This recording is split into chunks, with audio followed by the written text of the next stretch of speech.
Yes, good morning, class. Uh, I hope you are all fine today. My name is Zaid Aran, and I will be your teacher of ICT today. I want to welcome you to today's lesson and also tell you that ICT is not just about reading notes or passing exams. It is about skills you can use in your real life. Before we start today's topic, let me share a short story with you here. There was once a student like you studying computer studies,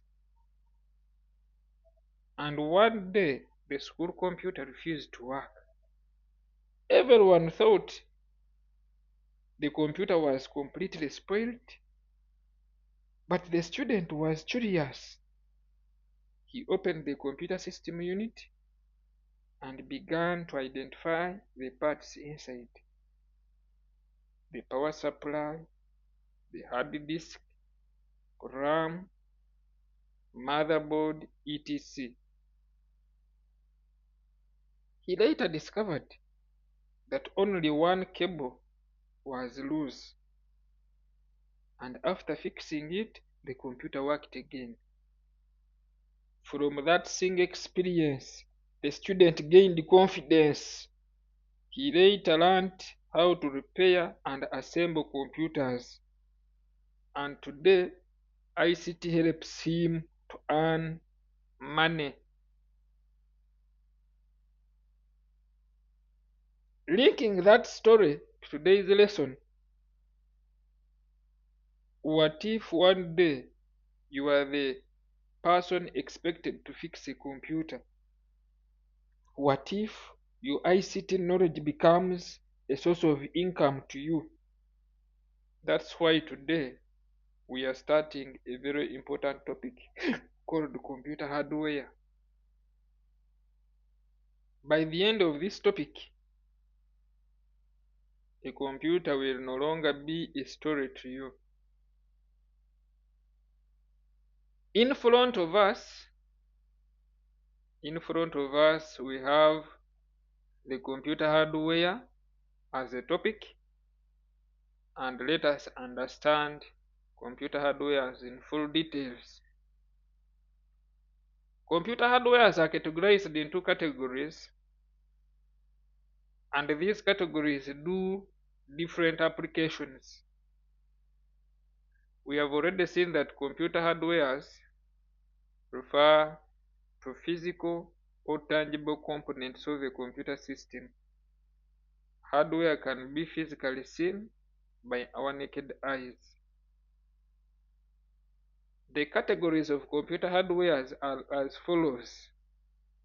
We have the input hardware, the processing hardware, the output hardware, the storage hardware, and communication hardware. As far as the old curriculum was, the questions were direct: define computer hardware, what are computer hardwares. But this time around in our new curriculum, they will no longer ask you a question requiring what are computer hardwares, or a question that will request you to give a definition, or a question that will require you to identify the type of a hardware or the category of the hardware. Furthermore, after understanding this topic, we are going to see the related scenario items as delivered from the same topic. Today, I want learners, as we have seen before in our first topic, we saw the introduction to ICT. Also get focused here and you understand the hardwares. Let us see the input hardwares next as our first category, and we start by defining these devices. That input devices are used to enter data, stroke commands, stroke instructions in a form that a computer can use.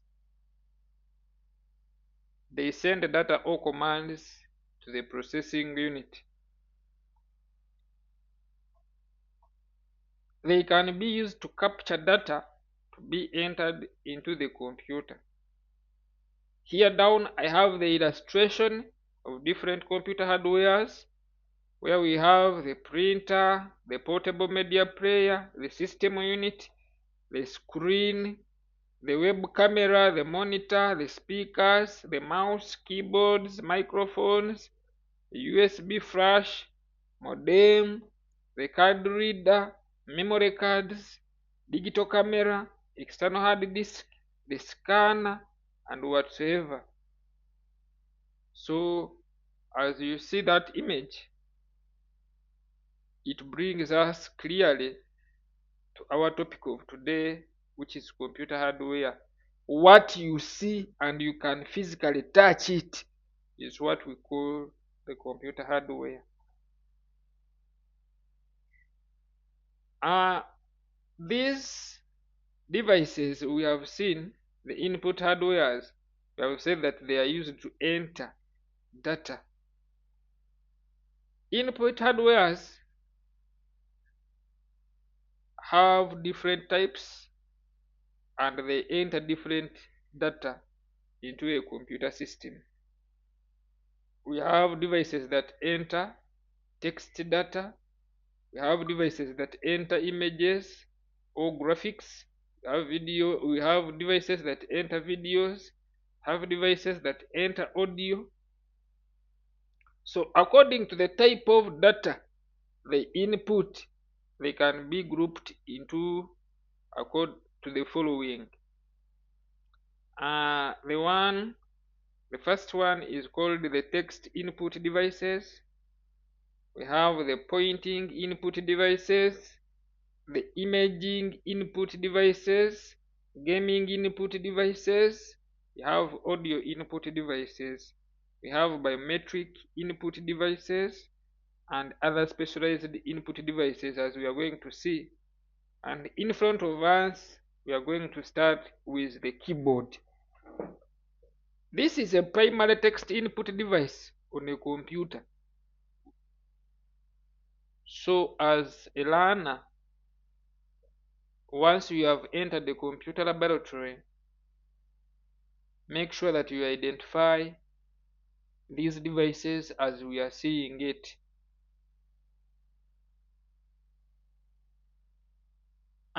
This keyboard has different sections. So once you reach there in the computer laboratory, make sure that you have a tour on those devices. Make sure that you visit the keyboard, you study the keyboard very well, identify these sections, and understand what a keyboard does. These are not going to be asked in any scenario item that what is a keyboard. Maybe what does backspace do on the keyboard in the scenario items we are going to attempt. But you must understand the keyboard itself. If you want to be an ICT expert, don't cram things, but just understand them. This keyboard is divided into sections as follows. We have the typewriter area, which ranges from A to Z. On this keyboard, we have alphabetical letters that range from A up to Z. We have the numeric keypad, which is 0 to 9, and we have it there 0 to 9. Then we have the function keys from F1 up to F12. Then we have the arrow keys or the cursor movement keys. We have them here, left, right, left, right, bottom, top. We have them there. So once you have understood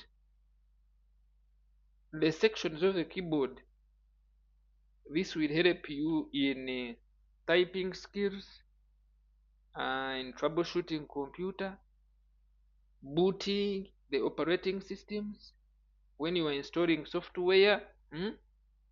So understand the keyboard itself and get to know what is the use of that keyboard.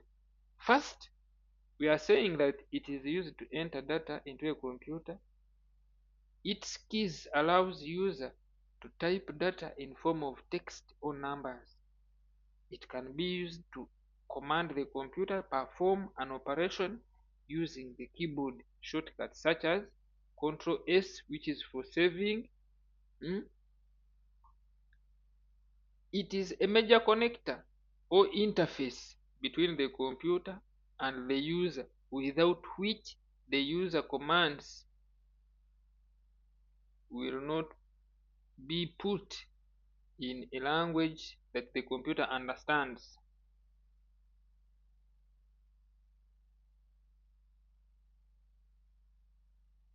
Let us understand the difference between special key and a modifier key on a computer keyboard.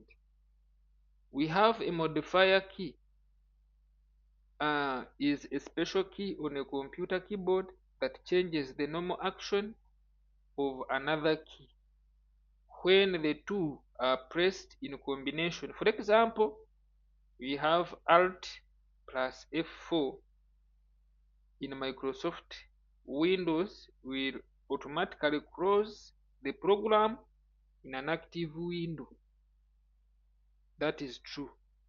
Once you read these notes, try to practice.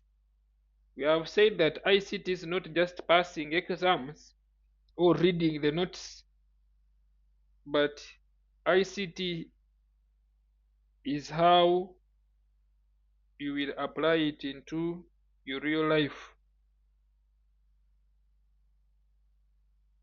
We have the special key, which is a unique key on a computer keyboard that independently performs a specific function or operation. For example, we have the caps lock. This automatically enables you to put the uppercase letters or the lowercase letters. We have the modifier keys, as we are going to see. Make sure that you pause, you read through, pause, read through, pause and read through to understand the theory behind a keyboard. Why am I bringing this area to you as a learner? For example, we have been having students from O level that they never attempted ICT in that level. They are now blank. They have to start from scratch to understand these devices. So I beg you learners that don't focus on passing exams. And I'm not forcing you to read the notes, but I'm telling you that read and understand. Get to know what you are going to apply into your real life situations. So make sure you pause, you read, you understand. Comment, like, and subscribe. Yes. Make sure when you read the theory behind the keyboard, understand it and you put it into practice. Once you visit a computer laboratory, make sure that you type, you see how this escape button works, you see how that delete key works, make sure you see how that backspace key works, make sure you see that numlock key works, make sure that you practice the print screen key, scroll lock key on the keyboard. This is not a joking matter. and we are not forcing you to read these notes, but we are telling you that what you are going to attempt or what you are going to apply into your real life situation, you must know it. You cannot apply things which you don't know.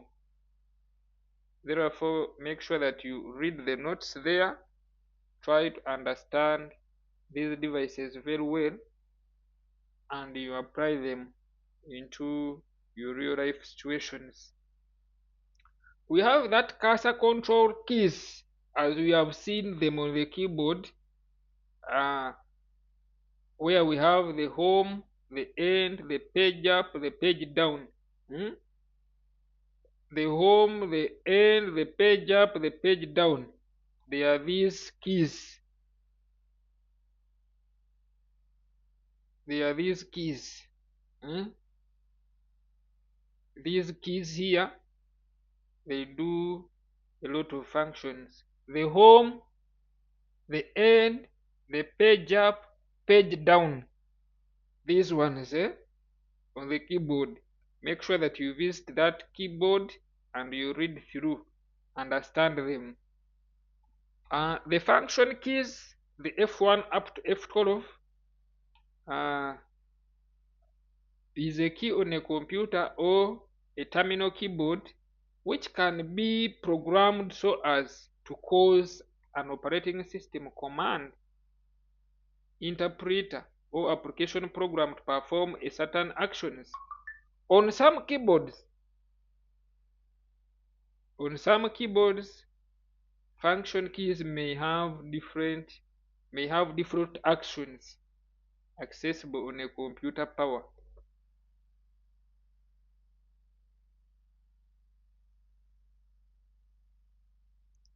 Accessed on computer power on. Yes, when you are starting a computer and you press F2, you will have commanded the computer to do some functions, or you have set commands to do some activities there. When you press F12, you will have set a computer to have different commands. Maybe you are asking for booting. You want a computer to load boot files. You want to change the operating system. You press F12. You want help. You press F1. Yes.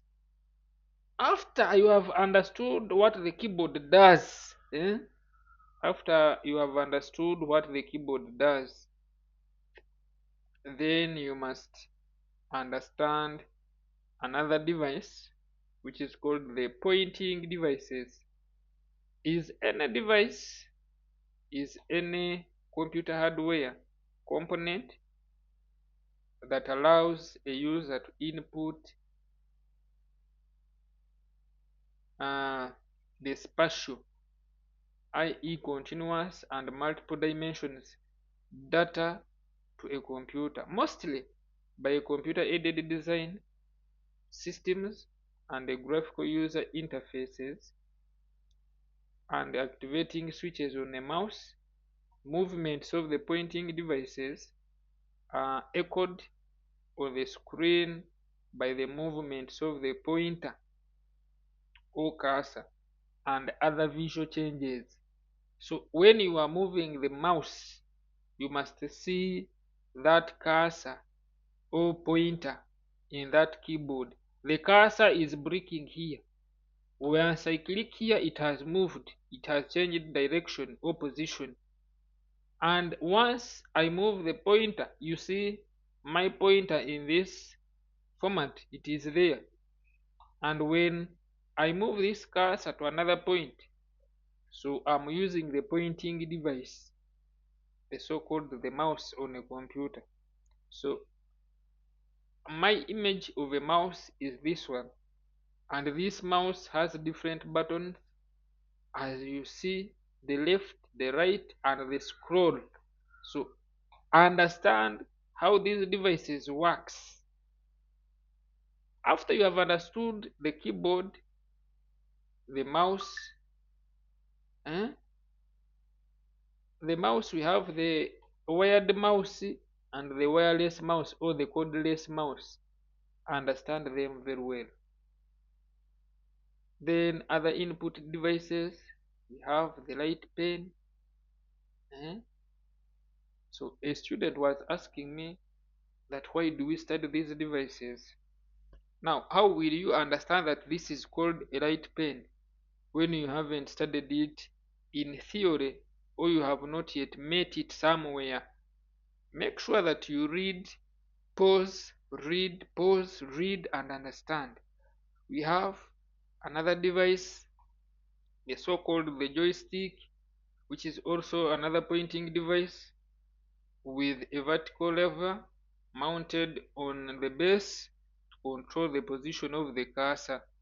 Yes, you have to move this lever to control the position of the what? Of the cursor. So we have another one which is called the trackball. Is another stationary pointing device with a ball mechanism on its top. You have to see that ball. Once you see the ball, then it is called the trackball. Then we have that touch screen. Now, yeah, when we come to this area now, there you can understand. Now we are in an era of having digital smartphones. We are in an era of having that smart screens, the smart TVs. Some of you have ever visited the betting companies, and you have always saw these devices where you touch and you select the matches you want to place. Others, you have already visited the bank, ATMs, where also you use those that sensor to put commands. So another one is called the touchboard, the touchpad mania. So that touchpad is a small flat rectangular pointing device that is sensitive to pressure and motion. Once you move around that touchpad, you are moving the pointer on the screen left, right, top, bottom, using that touchpad. Another one, we have the stylus digital pen. Yes, the stylus digital pen looks like a ballpoint pen, but uses pressure to write text and draw lines. Some of you have these phones that use those pens, so but you have been using those pens without knowing the name of the pen you are using and what is the use of that pen. Then after understanding those pointing devices, we are going to see the image input devices, where we have the image scanner, the digital camera, the web camera, digital video camera, the barcode reader, the magnetic ink character recognition reader, optical character recognition reader, optical mark recognition reader, the quick response, the cyber glove, the magnetic strip card reader, and whatever the case. So why are we studying these devices? Now, how will you understand that this is a web camera, this is a digital camera? Some of you use Cramwork when you are asked scenario questions and you identify the ICT tools used according to the scenario, and you start saying that a camera. It is very right. It is very right that there is a camera.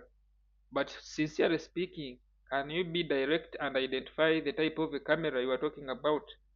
Tell us that this is a digital camera, this is a web camera, maybe this is a digital video camera in that area. So be specific. And when we talk of a barcode reader, it is a barcode reader we are talking of. Is an optical reader that uses laser beams to read barcodes that are printed on the items, usually in the supermarket. We have always seen these devices used in supermarkets, but we didn't know the name of the device. Now this time around, I bring to you the barcode reader, and you get to understand when we talk of a barcode. When we talk of a barcode, those are the parallel printed lines of different thicknesses which are used to store coded information about an item.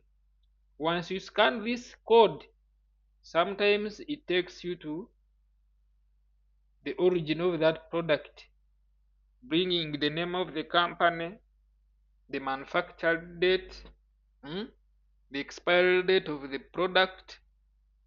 That information is stored on those parallel printed lines, and you only read the coded information here using that device, the so-called the barcode reader. Next, we have the image scanner. We have always made these scanners, but not knowing that what we are talking about is the image scanner. You have made the scanner somewhere in stationary points, but you didn't know that the device you are seeing is called the image scanner. The reason why we were forced to read these notes here is that we must understand the specific device we are going to identify as far as the scenario item is set to you. So this image scanner in computing, a scanner is a device that optically converts images or printed text or handwritten document or an object and converts it to electronic or digital form. You get the printed work, you scan it, and you put it is put back into soft copy using this scanner. The popular types of scanners we have the flatbed scanner, the sheet feed scanner, the handheld scanner, and these are the scanners you are going to see in that area. Yes, I have a textbook compiled with all these notes. If you want that textbook, you can call me or you WhatsApp me on my numbers, the 074 916 2021, WhatsApp 07851555314. You get in touch with me and you book that textbook with you. Now we have that handheld scanner. The digital camera is also there. So once you get that book, you get to read and understand each and everything. Get to understand the devices, get to understand the theory behind the device. So you get to understand that this device is this device and does this. When you are asked a scenario item, and you get to identify the clear devices that can suit that scenario item. These microfilm cameras were there a long time ago, and I think in this era of .com, you may not be knowing these devices, but you have to know them also. We have the digital video cameras. In this era of digital era, now you have been seeing these digital cameras used by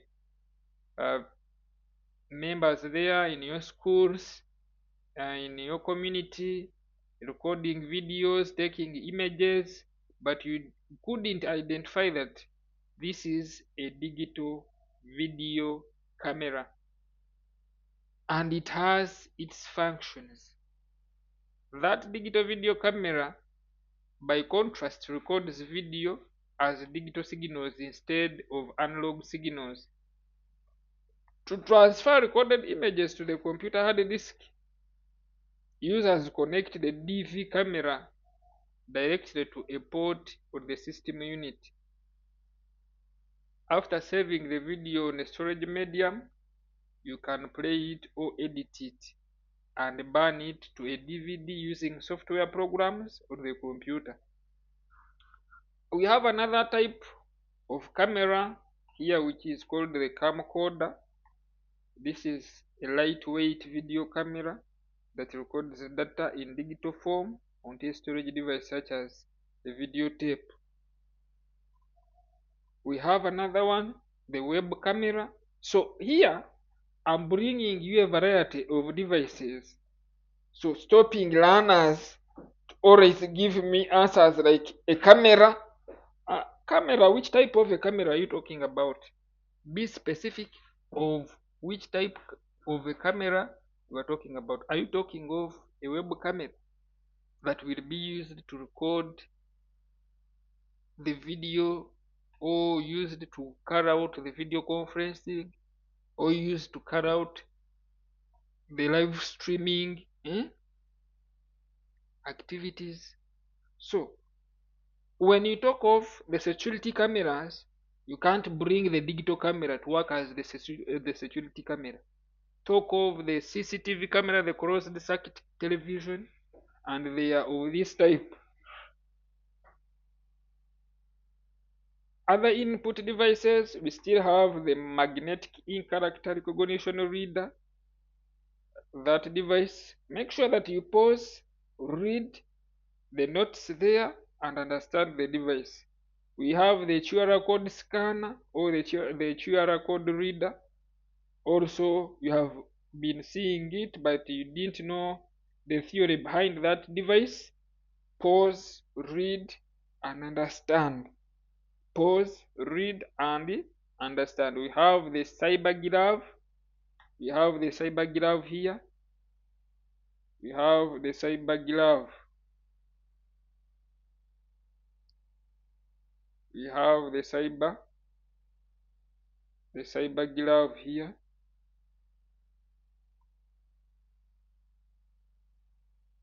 We have the cyber glove. Cyber glove.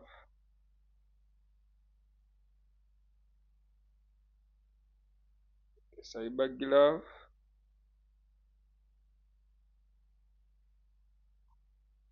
And this cyber glove also has its notes.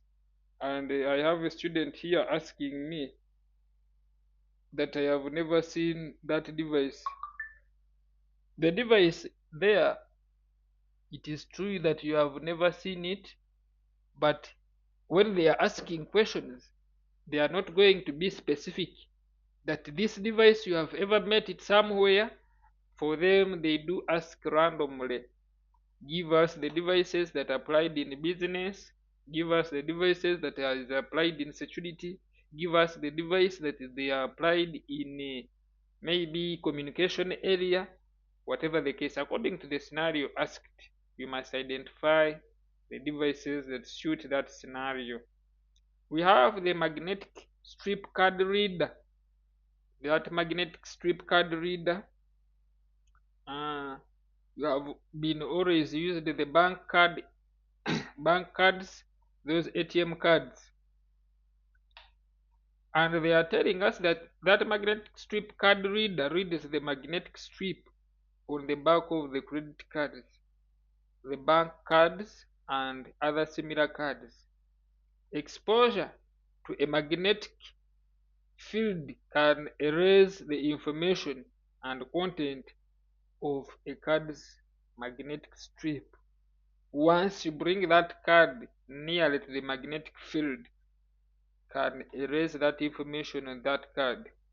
We have other devices. We have the biometric input devices, and they are common here. The common devices, we have the fingerprint scanner, the face recognition, the hand geometry systems, the signature verification system, iris recognition systems, and whatever the case. I have designed these notes in a clear way that I explain the device and I give the image of the device. You get to understand the device. Once you are provided with a scenario having images, you can clearly identify the device with your naked eyes. You have the signature verification systems. You draw your signature using that pen there, or that signature recognition systems or verification systems. Now we have the hand geometry. You put your hand there and they recognize your hand, the shape, the size, using that hand geometry. How large is your hand? You have that eyelash recognition system. You put your eye there and they recognize your eyelash. So once you have understood all these devices, we get to understand. Make sure you pause, you read through, note down, pause, read through, note down. I have told you that once you want that textbook where you have designed all these notes, make sure you visit me on WhatsApp 07851555314, or you call me direct on 074 For this day's lesson, we are going to stop here on input devices. Coming next, we are going to see the output devices. But for today, let us stop on input devices. And next time, we are going to see the audio input devices before we go to output devices. Let us stop here for today. But what I can tell you is that ICT is not just reading notes or passing exams, but what you can do in your real life situation is what we call ICT. Thank you.